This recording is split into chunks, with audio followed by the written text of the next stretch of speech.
Những ngày qua, giá mít Thái tại nhiều tỉnh miền Tây, trong đó có Đồng Tháp đang tăng mạnh, mang lại lợi nhuận khá cho những nhà vườn còn mít bán trong dịp cận Tết. Hiện mít loại 1 được thu mua với giá 31 đến 33.000 đồng một ký, loại 2 từ 30 đến 31.000 đồng một ký, loại 3 khoảng 29.000 đồng một ký. Riêng mít ruột đỏ có giá cao vượt trội, loại 1 khoảng 49 đến 51.000 đồng một ký, loại 2 từ 36 đến 41.000 đồng một ký tại vườn.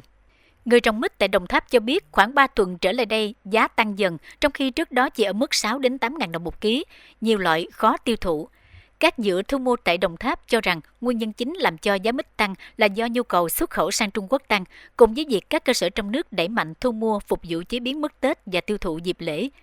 Do đang vào thời điểm nghịch mùa, nguồn cung hạn chế nên giá càng tăng. Với mức giá hiện nay, mỗi trái mít nặng 10 đến 15 kg có thể bán và thu được từ 300 đến 400 ngàn đồng.